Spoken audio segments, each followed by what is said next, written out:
Right, so I deleted the album Replicas by Gary Newman and the album Foxy Baby by Outer Limits Recordings from my phone, so this video will be longer still.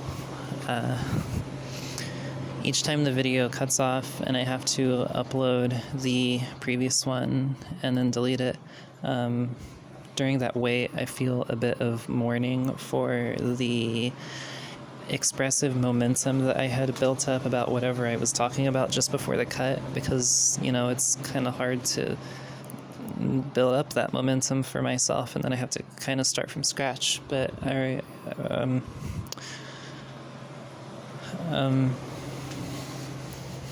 hope I remember to come back to this. This is something I need to talk about. If I talk about it later, it'll make sense. Sorry, I need to pause recording for a second. Give me a minute. Right, you did not have to give me a minute. You had to give me literally no time because it was a jump cut, Demetri Martin style. But yeah, when I left off in the last video, I was talking about my nervous suspicion or like neurosis that some of the few people in this region who I have like vicarious social ties to might dislike me or think I'm weird, because I've barely interacted with them, but we're in that Discord server, and over the past 2 weeks I've been writing a lot about this like protracted state I have been in of feeling like I am this state of just feeling dissociated all the time and feeling like I'm losing track of all my own genuine qualities or desires.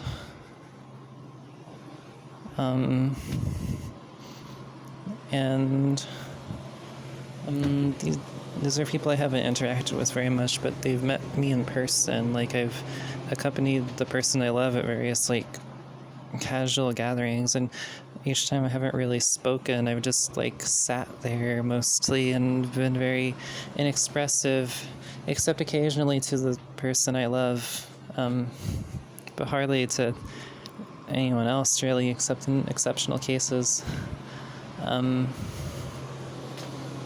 And so they have all this writing for me on the server, and then just this handful of experiences where I've been like a kind of physical presence in the background, but just very withdrawn.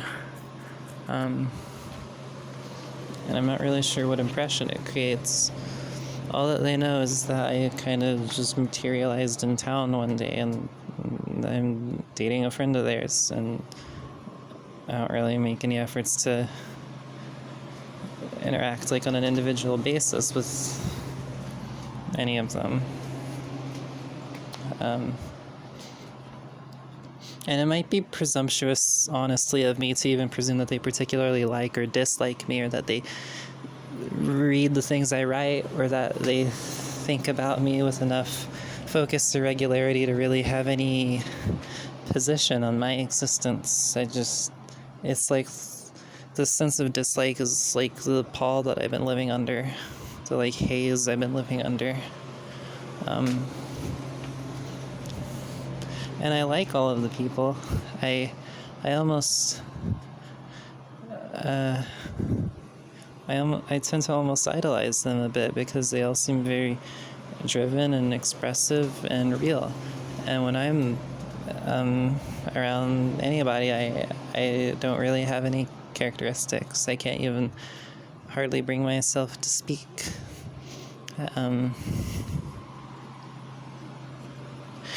And also the notion of being judged by things that I write is kind of confusing and distressing, because I have a personality or like a self that feels incredibly split between the act of writing and the act of speaking.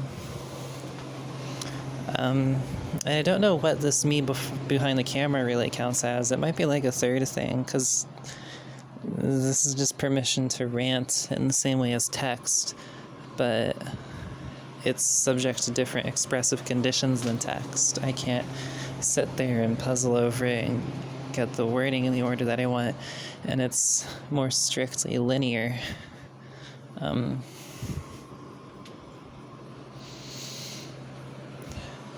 I can't apply certain structural things like parentheses and paragraphs.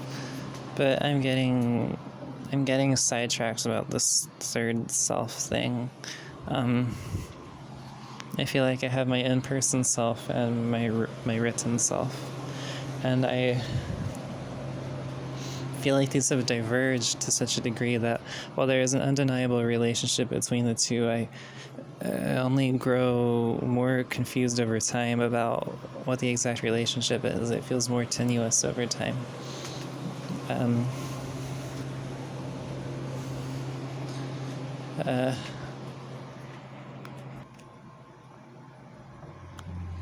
I paused the video because I felt like my mind was locking up, and I don't want my recording time to go to waste before I have to upload this again.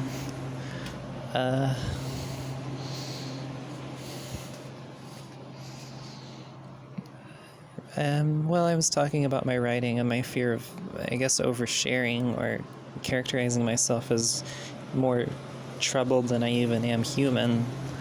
And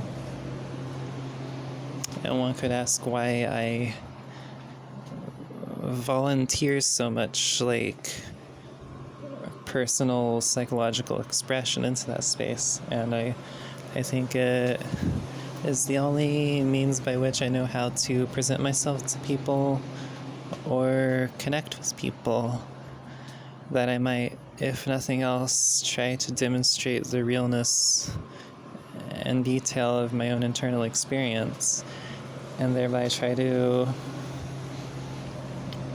just prove that it's there and that it is in people, and that there's no need to be solipsistic, I guess. And also when I feel like I'm being, like, just annihilated, that's kind of just all I've ever known to do, is to write and to publish. Many of the things I write there are cross-posted onto a blog.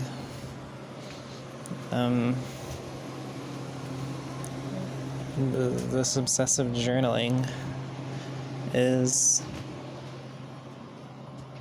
like my primary reflex.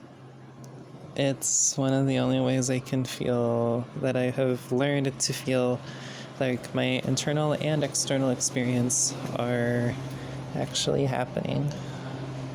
I have to live and feel, and then I have to assemble it in words and submit it for authentication to no one in particular, just that act of writing, which makes it feel seen and recognized in the abstract.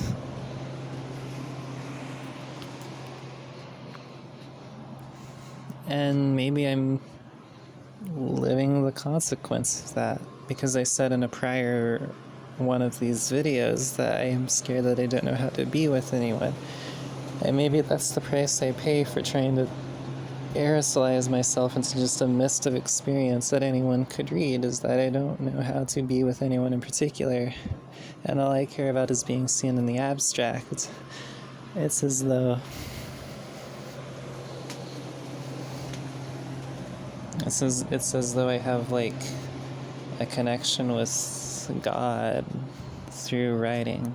Not literally. I'm not a spiritual person who believes in God. It's just that sense of an absoluteness that takes precedence over all the specifics, I guess. It's like I just want to feel seen in the absolute, and I convince myself that through writing down my experience and journaling, I achieve that. And it's as though I prioritize my relationship to that abstraction over my relationship to anything in particular. But prioritize makes it sound like a choice. It's that it's the only way I've learned to relate to myself, or to feel like there is an existence like an existence outside of myself. But I only achieve it through writing down my own experience, which is kind of ironic. There's something glinting in the carpet, and I want to see what it is.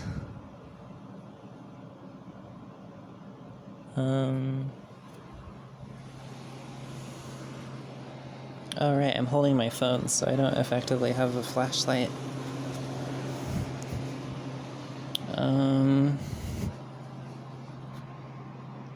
This will distract me. I could do it on camera, but I think I'd rather not. I think I was hasty earlier in asserting that I don't believe in God per se.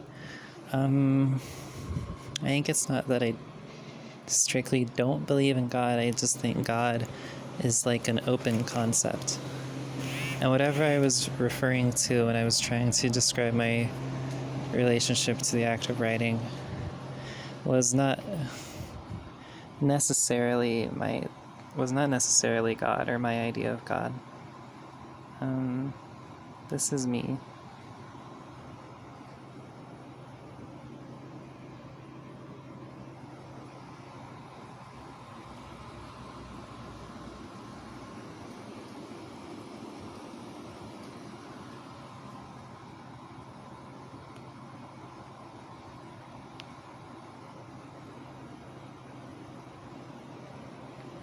But enough of that.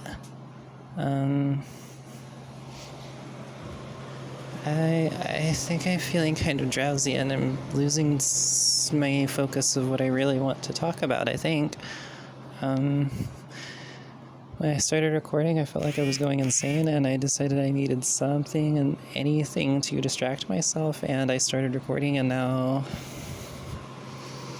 I feel like I'm on the other side of recording, if nothing else. Like, I feel like I've at least voiced my feelings and gotten them out and produced something and not ranted at anybody in particular. I've thought of something to talk about, actually. I feel like a different person from who I was in like January and March, February. I feel like a very characteristic ease about existing kind of entered me around that time, like a ghost. Like I could feel out the personality of some new person who was contributing to me. And I loved being that person. I felt like there was just something. It was so casual and like confident. And then it vacated me for as little reason as it arrived, it feels like. And I wish I could have it back. And if I can't have it back, I wish at least I felt like I had fallen back on a clear self who preceded it. It wouldn't have been the first time I suddenly found myself discovering a person who I could genuinely be, who was very comfortable to be, and who I later lost track of. I guess that connects with what I talked about in the first video about the clothing, how I feel like there's this frightening duty to be one's own archivist and to like have the discipline to actually go back and look back on the things that one has archived, because if you don't do that, you just lose like